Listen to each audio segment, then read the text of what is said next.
आपकी कोई कामना है, आपका कोई भाव है, आपके हृदय की कोई बात है जो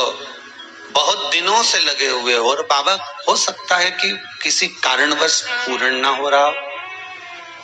कई लोग कह भी देते हैं गुरुदेव,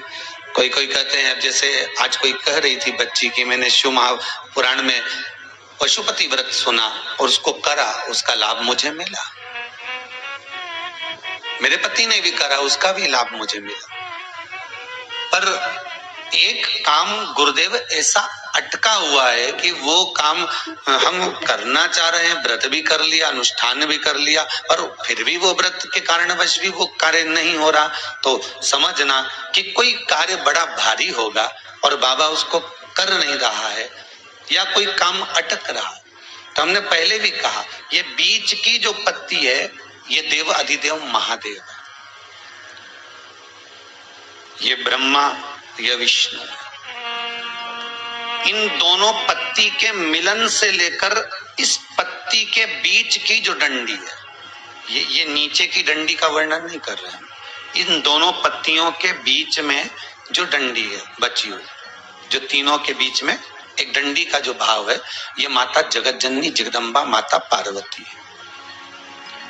इस डंडी के नीचे का जितना भाग है ये 33 कोटि देवताओं को दर्शाता है। बेलपत्री के नीचे पिछले वर्ष की श्रावण की कथा यदि आप निकालेंगे और उसको पेज पर जाकर आप सुनेंगे तो आपको प्राप्त होगा कि उसमें भी कहा था कि जब आप पशुपति व्रत कर रहे हो या कोई नियम धारण कर रहे हो या कोई आपने नियम उठा रखा है और वो कार्य आपका हो ही नहीं रहा, आपने 2 बार पशुपति व्रत कर लिए, आपने ये कर लिया, आपने प्रदोष कर लिया, आपने सोमवार कर लिया, आपने सारे अनुष्ठान कर लिए, बहुत सारे उपाय भी करे तो भी नहीं हो रहा है, तो इस बीच वाली पत्ती पर शहद लगाकर बाबा का जो शिवलिंग है उस शिवलिंग को इसको छुआ दीजिए या उससे चिपका दीजिए और उस पर अपनी हथेली रखकर कामना कर कर वापिस घर को आ जाइए। बाबा आपकी वो मुराद शीघ्र 3 महीने के अंदर पूरा कर ही देता है। ये